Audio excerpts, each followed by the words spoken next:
본문을 가지고 우리의 정체성이라는 제목으로 함께 말씀을 나누려고 합니다. 우리는 지난 시간 하나님의 말씀에 불순종한 요나가 다시스로 가는 배를 타고 떠나는 장면을 살펴보았습니다. 이전까지 자신이 계획하고 마음 먹은 대로 순탄하게 흘러갔던 그 상황 속에서 아마 요나는 속으로 쾌재를 불렀을 것입니다. 그러나 하나님께서는 하나님의 사명을 품은 요나가 계속해서 죄의 길을 걷고 있는 것을 지켜보실 수가 없었습니다. 그래서 하나님께서는 자신이 사랑하시는 그 요나를 위해서 그의 삶과 그의 상황 가운데 간섭하시기 시작했습니다. 가장 먼저는 요나가 처한 환경에 폭풍을 일으키셔서 요나가 다시금 하나님께로 돌아올 수 있는 기회를 하나님께서는 주셨습니다. 이어서 두 번째는 주변 사람들인 그 벳사공도를 통해서 요나가 그 상황을 깨닫길 원하셨습니다. 마지막으로는 이방인이었던 선장의 입술을 통해서 하나님께서는 요나에게 말씀하셨습니다. 그러나 문제는 요나가 이러한 하나님의 간섭과 사랑 속에서도 끝까지 입을 열지 않고 모른 척하고 하나님께 굴복하지 않았다는 것입니다. 그래서 결국 하나님께서는 오늘 말씀을 통해서 요나를 극한의 상황까지 몰아세우시게 되었습니다. 오늘 본문 7절을 보면 하나님께서는 요나를 마치 법정 한가운데 세우시는 것 같은 모습을 보이고 있었습니다. 그리고 하나님께서는 요나의 죄를 깨닫게 하시고자 취하신 방법이 우리가 너무나도 잘 아는 방법인 제비뽑기였습니다. 성경은 제비뽑기에 대해서 크게 세 가지로 말하고 있습니다. 몇 가지로 말한다고요? 감사합니다. 첫 번째는 구약 시대의 사람들은 이 제비뽑기를 통해서 하나님의 뜻을 분별하는 수단으로 사용했습니다. 우리가 대표적으로 알 수 있는 것이 바로 사울이 왕으로 선택됐을 때 하나님은 이 제비뽑기를 통해서 사울이 왕이 될 것이다 라고 알려주셨습니다. 또한 이스라엘 지파들이 약속의 땅을 분배받을 때에도 하나님께서는 이 제비를 사용하셔서 그 사람들에게, 이스라엘 백성들에게 알려주셨습니다. 특히나 중요한 것은 레위기 민수기에 등장하듯이 제비뽑기가 하나님의 법으로 채택되었다는 사실을 우리가 살펴볼 수 있습니다. 이처럼 구약시대 때 제비뽑기는 하나님의 뜻을 알고자 하는 사람들이 사용한 방법이라고 성경은 우리에게 말하고 있습니다. 두 번째는 구약시대에 하나님의 법에 따라서 경건하게 제비를 뽑는 경우가 아니라 또 다른 미신적으로 혹은 불경건하게 사용될 때가 있었는데 그때에도 하나님께서는 그 제비뽑기를 통해서 우리의 삶 가운데 간섭하시고 하나님의 주권을 드러내시기도 했다라는 사실을 성경은 말하고 있습니다. 바로 오늘 성경에 등장하는 이 요나의 경우가 이 두 번째 경우에 해당됩니다. 그래서 잠언은 우리에게 이렇게 말하고 있습니다. 우리 잠언 16장 33절을 다 함께 읽겠습니다. 잠언 16장 33절 시작. 제비는 사람이 뽑으나 모든 일을 작정하기는 여호와께 있느니라. 아멘. 마지막으로 신약시대에는 이 하나님의 뜻을 분별하기 위한 제비뽑기의 관습이 사라졌다라고 말하고 있습니다. 사도행전 1장 26절을 보면 가룟 유다 대신에 마띠아가 제비뽑기를 통해서 사도로 채택받는 것을 우리가 살펴볼 수 있습니다. 그런데 이것이 신약시대에서 등장하는 제비뽑기의 예시에 대한 거의 유일하게 해당되는 장면입니다. 왜냐하면 오순절 성령 체험 사건 이후에 하나님께서는 성령을 통해서 우리에게 말씀하시고 성령을 통해서 하나님의 말씀을 기억나게 하셨기 때문에 더 이상 우리 가운데 제비뽑기를 통해서 하나님의 말씀을, 하나님의 뜻을 알 필요가 없어졌기 때문입니다. 이러한 측면에서 이제 하나님께서는 제비를 통해서 요나에게 말씀하시기로 결정하셨습니다. 그래서 이방 사람들의 요구로 누구의 잘못인지 알고자 했던 그 제비뽑기를 통해 아니나 다를까 요나가 뽑히게 되었습니다. 세상적으로 보면 죄를 지은 사람이 자신의 죄를 어떻게든 감추고 발각되지만 않는다면 그 죄를 세상 사람들이 모르기도 하고 세상에 드러나지 않은 채 묻힐 수도 있습니다. 왜냐하면 우리의 세상법 가운데서는 한계가 있기 때문입니다. 그러나 하나님은 그렇지 않습니다. 아무리 우리가 죄를 숨기려고 해도 이미 하나님은 그 죄를 보고 계십니다. 그래서 하나님께서 우리가 죄를 지어도 즉각적으로 심판하지 않는 이유는 단지 우리에게 기회를 주시고 우리를 기다려주시고 인내하시기 때문입니다. 그렇게 결국 하나님은 하나님의 때에 그 죄값을 우리에게 반드시 물으신다는 것입니다. 우리 민수기 32장 23절의 말씀을 우리 다 함께 읽도록 하겠습니다. 시작. 너희가 만일 그같이 아니하면 여호와께 범죄함이니 너희 죄가 반드시 너희를 찾아낼 줄 알라. 아멘. 따라서 우리는 우리의 죄로부터 자유로울 수 있을까요? 없을까요? 어려운 질문인가요? 다시 처음부터 설교하겠습니다. 우리의 죄로부터 우리가 자유로울 수 있을까요? 없을까요? 없습니다. 없습니다. 그래서 우리는 모두가 하나님 앞에 죄인인 것입니다. 그리고 바로 오늘 우리가 살펴보는 이 요나의 모습이 우리의 모습입니다. 그래서 하나님께서는 제비뽑기를 통해 요나에게 죄에 대해서 물으셨던 것입니다. 벳사공들은 자기들이 어떻게 할 수 없는 이 폭풍에 대해서 죄의 형벌이라고 결론을 내리고 여기 중에 누구의 잘못인지 알아내고자 제비를 뽑았습니다. 그리고 요나가 그 제비에 뽑히자마자 요나를 향해서 질문을 쏟아붓기 시작했습니다. 벳사람들이 요나에게 물은 질문은 크게 세 가지였습니다. 몇 가지였다고요? 세 가지. 첫 번째는 그의 사명을 묻는 질문으로서 그가 이 배를 탄 이유에 대해서 물어보는 질문이었습니다. 두 번째는 그가 어디서 오는 사람이고 어느 나라 사람인지 묻는 질문이었습니다. 마지막 세 번째로는 그가 속한 공동체가 어디인지 묻는 질문이었습니다. 그리고 이와 같은 질문의 핵심은 결국 그가 어떤 정체성을 가진 사람인지 사람들이 요나에게 묻는 것이었습니다. 고대 사회에서는 이러한 정체성을 묻는 것이 매우 중요했습니다. 왜냐하면 그 사람의 정체성은 결국 그가 믿는 신은 누구이며 그 사람의 주인이 누구인지를 파악하고 말해주는 것이기 때문입니다.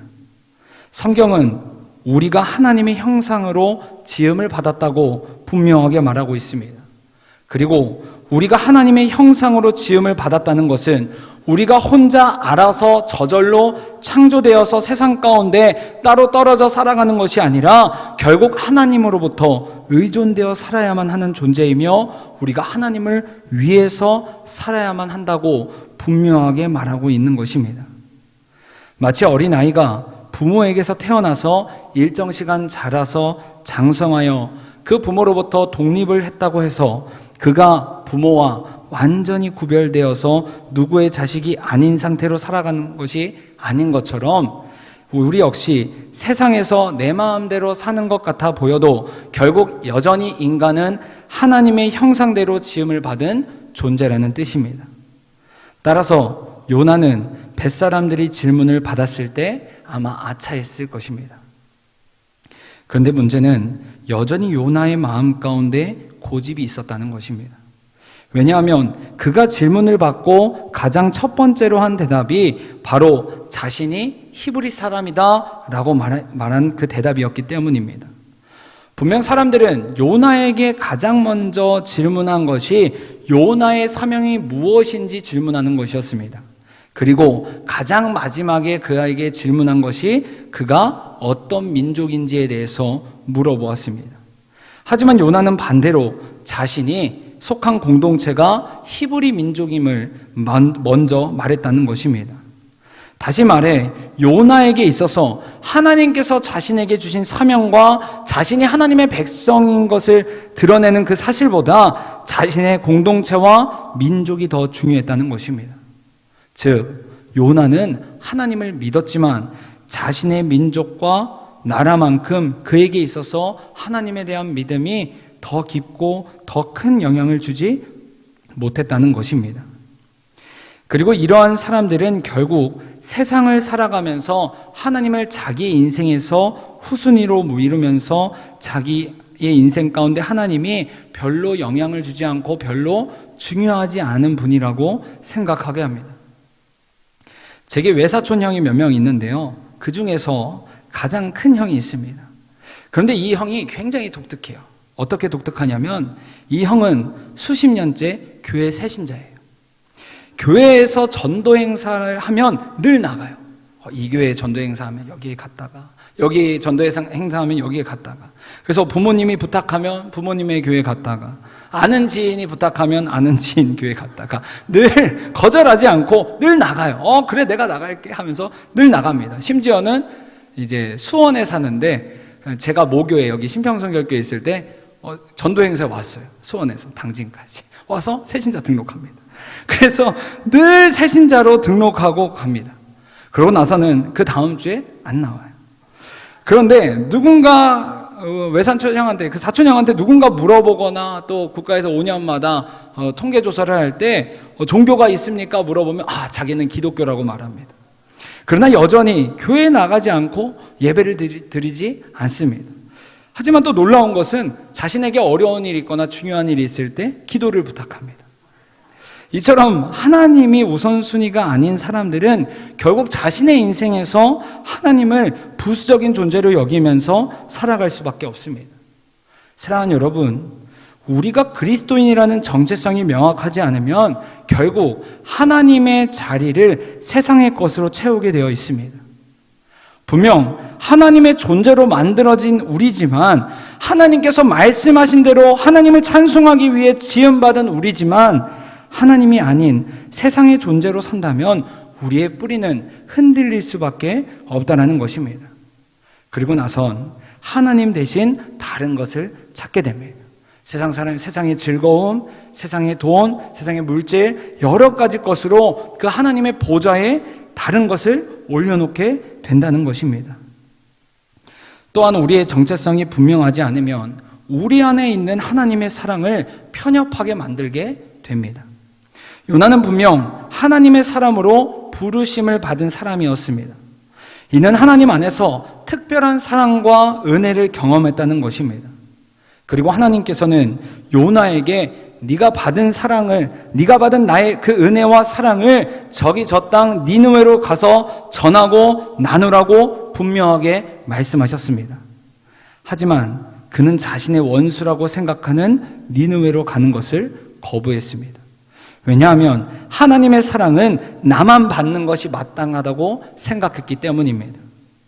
또한 아수르는 자신들을 괴롭혔던 나라였기 때문에 멸망당하는 것이 당연하고, 하나님은 왜 저런 이방 민족을 신경 쓰시는지, 하나님은 왜 그들에게 하나님의 사랑이 필요하신지에 대해서 요나는 하나님의 마음을 이해하려고도 하지 않았고 이해하지 못했다는 것입니다. 그러나 사랑하는 여러분, 하나님께서 우리를 하나님의 자녀로 부르시고 세상 가운데 우리를 다시 보내시는 이유가 무엇일까요? 그것은 바로 우리 안에 하나님의 사랑을 나를 통해서 또 다른 사람에게 흘려보내길 원하시기 때문입니다. 그래서 예수님께서도 우리에게 세상에서 소금과 빛의 역할을 감당하라고 말씀하셨으며, 너희는 가서 모든 민족을 예수님의 제자로 삼고 그 예수님의 복음을 전하라고 말씀하셨던 것입니다. 사랑하는 여러분, 우리가 왜 전도의 힘을 쓸까요? 우리가 왜 태신자를 작정하고 기도하고 그 영혼을 위해서 간절히 기도할까요? 단지 인원을 늘리기 위해서일까요? 이는 하나님께서 우리에게 그러한 사명, 하나님의 사랑을 주셨기 때문인 줄 믿습니다. 그리고 우리가 이러한 사명을 잘 감당하기 위해선 결국 우리 안에 내가 어떤 사람인지, 나의 정체성은 무엇인지 명확해야만 합니다. 따라서 우리는 날마다 하나님의 사랑과 하나님의 은혜 안에서 우리가 그리스도인이라는 그 사실, 그 정체성을 분명하게 경험해야만 합니다. 그렇지 않으면 우리도 언제든지 요나처럼 흔들릴 수밖에 없다는 것입니다. 그리고 하나님께서 말씀하시면 우리가 순종하기보다는 요나처럼 회피하고 모른 척하며 오히려 하나님 앞에서 떳떳하게 고개를 들며 대드는 죄를 범할 수도 있다라는 것입니다. 그러므로 바라기는 우리 모두가 우리 인생에서 하나님이 우리의 가장 우선순위가 될 수 있길 간절히 바랍니다. 그래서 누군가가 우리에게 당신은 누구십니까? 라고 묻는다면 나는 그리스도인입니다 라고 당당하게 말할 수 있는 우리 모두가 하나님의 사람이 될 수 있길 간절히 소망합니다.